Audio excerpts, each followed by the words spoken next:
Hello friends, how are you all? I'm Vali and today I'm going to discuss our most expected questions in research part 3. In the previous sessions, we have completed many questions. So today I'm going to start. A researcher intends to study the adjustment problems of students.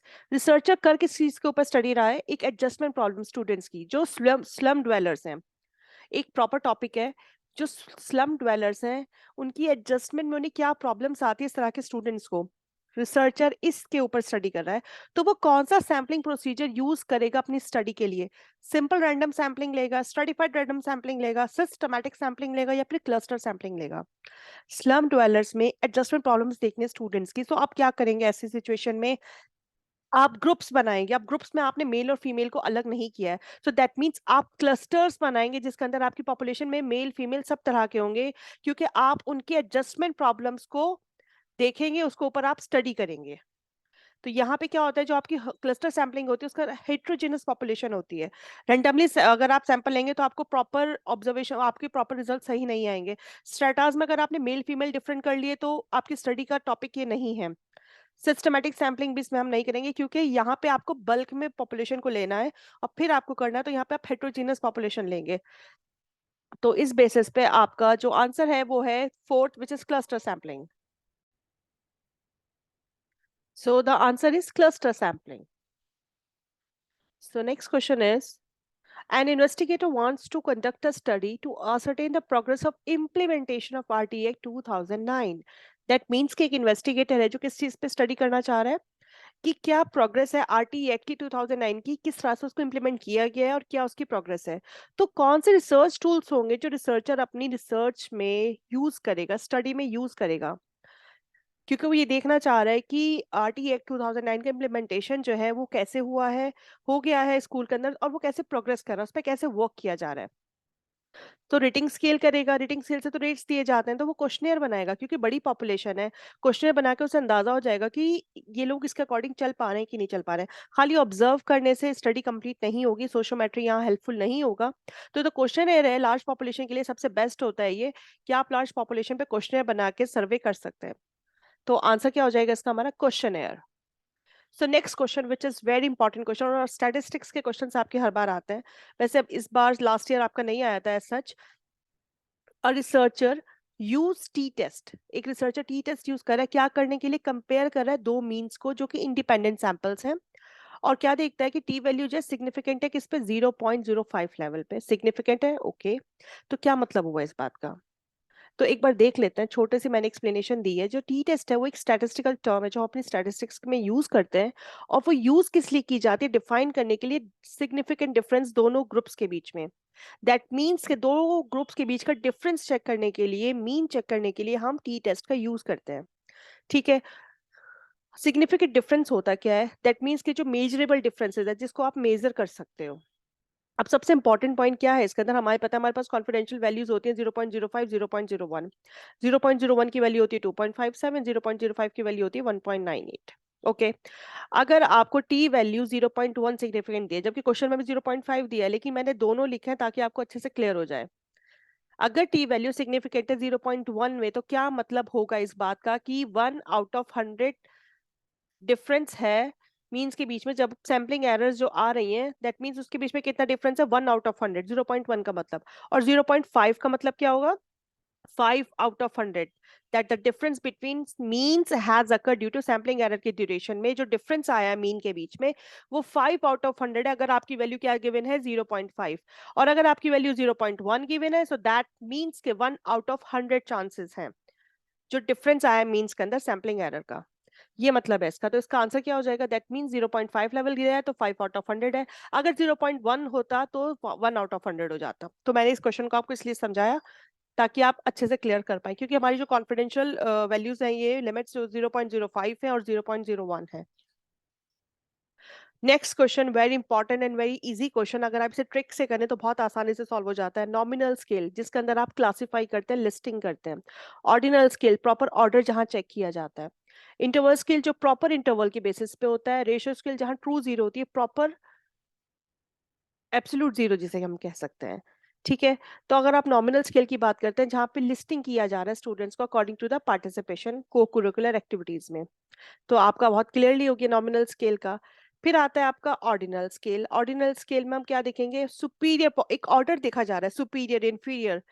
ठीक है, तो superior performance देखी जा रही है, तो यहाँ आपका क्या हो गया, ऑर्डिनल स्केल हो गया। Interval scale, performance scores, spelling test, spelling के बेसिस पे परफॉर्मेंस स्कोर्स बनाए जा रहे हैं कि जिसकी जितनी ज्यादा स्पेलिंग गलत होंगी उसके एक इंटरवल बना लिया उन्होंने।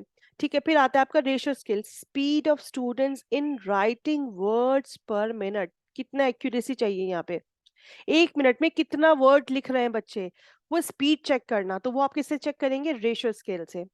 तो इस बेसिस पे आपका आंसर हो जाएगा first option, which is your correct answer.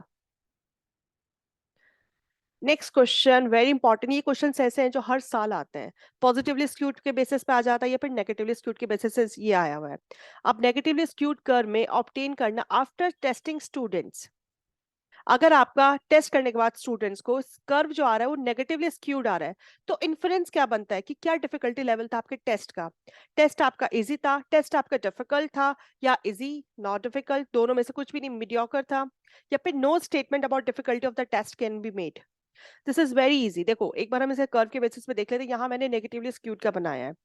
अब नेगेटिवली स्क्यूड में क्या होता है, जो टेल होता है यहाँ से हम देखते हैं, नेगेटिव, लेफ्ट, लेफ्ट साइड आपकी टेल हुई। ठीक है, अगर पॉजिटिव होता तो ये इस तरह से होता, बट ये नेगेटिव है तो ये इस तरह से है, नेगेटिव डायरेक्शन है ये आपकी। ठीक है, अब यहाँ पे क्या है, मीडियन ज्यादा है, मीन कम है, नेगेटिवली स्क्यूड की। दूसरा, ज्यादातर ऑब्जर्वेशन आप क्या देख रहे हैं, ज्यादातर स्टूडेंट्स किस तरफ स्कैटर कर रहे हैं, इस तरफ। तो इसका मतलब क्या हुआ कि जो आपका टेस्ट आइटम था वो आपका इजी था, बहुत ज्यादा बच्चों ने अच्छे मार्क्स कवर किए हैं, कम बच्चे ऐसे हैं जो अच्छा कवर नहीं कर पाए। दैट मीन्स जो आपका टेस्ट था वो इजी था, नेगेटिवली स्क्यूड का मतलब। अगर यही चीज हम पॉजिटिवली स्क्यूड में देखते हैं तो पॉजिटिवली स्क्यूड में किस तरह से आ जाएगा, दैट मीन्स तब आपके बच्चे जो होंगे इस तरफ ज्यादा स्कैटर करेंगे, दैट मीन्स जो था आपका जो टेस्ट था वो डिफिकल्ट था, कम बच्चे इस तरफ आएंगे, ज्यादा बच्चे इस तरफ आएंगे, तो टेस्ट डिफिकल्ट हो जाता है पॉजिटिवली स्क्यूड में। नेगेटिव स्क्यूड का मतलब ही क्या होता है, जब आपकी स्क्यूनेस जो होती है लेफ्ट तरफ होती है, तो इसका मतलब ये होता है जो स्टूडेंट्स है उन्होंने हाई स्कोर किया है, अब एवरेज स्कोर ज्यादा रहा है, जिसकी वजह से बहुत कम बच्चे हैं जिनके कम नंबर आए हैं। इसका मतलब टेस्ट जो था वो बहुत इजी था और बहुत कम बच्चे थे जो कम नंबर लेकर आ पाए, मैक्सिमम बच्चों के अच्छे मार्क्स आए हैं।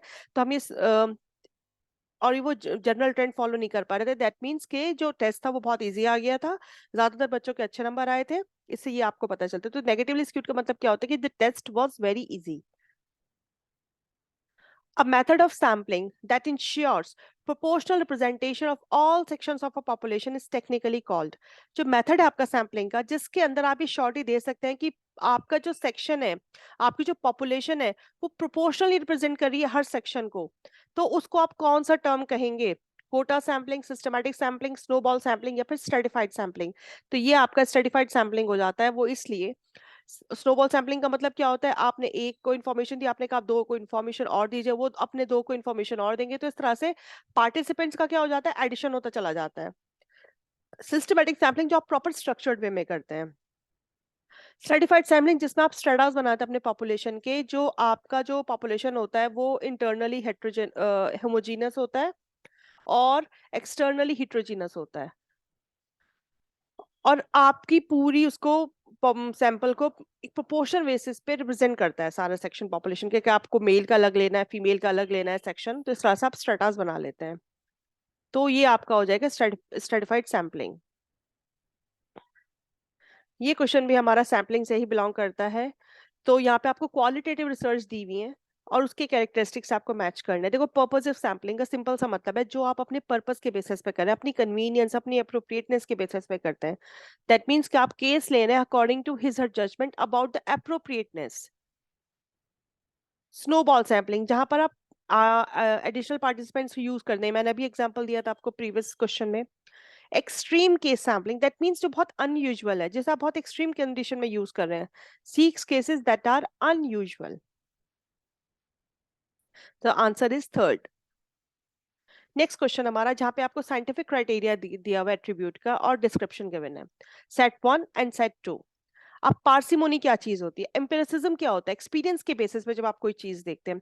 पार्सिमोनी जब बहुत सिंपल एक्सप्लेनेशन आपको देनी हो, as simple as possible, precise, बिल्कुल प्रिसाइज वे में एक्यूरेट, ऑब्जेक्टिविटी जहां पे कोई पर्सनल बायसनेस ना हो, तब मैच कर लेते हैं हम इनको। पार्सिमोनी का क्या मतलब होता है, explanation should be as simple as possible. Empiricism का मतलब क्या होता है, whereas empiricism knowledge should be grounded in observation के basis पे, experience के basis पे जो चीजें आप देखते हैं। precise, हर चीज बिल्कुल accurate, और ऑब्जेक्टिविटी जहां पे आपकी कोई भी पर्सनल बायसनेस ना हो। तो इस बेसिस पे आपका जो सेकंड ऑप्शन है which is your correct answer. Next question जिसमें हमें गिवन है टी स्कोर, आपको टी स्कोर निकालना है which is raw score. Deviation दिया है स्कोर का, मीन आपको 10 है, स्टैंडर्ड डेविएशन आपका 5 है। ठीक है, तो आपको टी स्कोर निकालना है, तो अब आप कैसे निकालेंगे, टी स्कोर का फॉर्मूला क्या होता है, 10z प्लस 50। पहले हम इसका वो निकालेंगे जेड स्कोर। जेड स्कोर कैसे निकालते हैं, क्या फॉर्मूला होता है, मीन अपॉन स्टैंडर्ड डेविएशन, तो वो कितना निकलता है आपका, निकल गया 2, राइट। तो अब आपका जेड स्कोर क्या आया, जेड आ गया आपका 2, 10 इंटू 2 प्लस 50, 10 टू जा 20 प्लस 50, तो टी स्कोर कितना आ गया आपका 70। तो ये आपका करेक्ट आंसर है। So thank you friends for your attention. Stay blessed, enjoy learning, and in the next video मैं इसके कुछ अच्छे क्वेश्चंस लेके आऊंगी, और मैं इसी तरह से क्वेश्चंस आपको करा रही हूँ, एक बार 2022 के रिवीजन करा रही हूँ, रिसर्च करा रही हूँ, यूनिट 4 7 8 के करा रही हूँ, ताकि एग्जाम से पहले आपका सब रिवीजन हो जाए। So thank you for your attention friends, stay blessed, enjoy learning, और अगर आपको कोई भी प्रॉब्लम हो तो आप मुझसे कमेंट सेक्शन में पूछ सकते हैं। Bye bye, see you soon with the next video.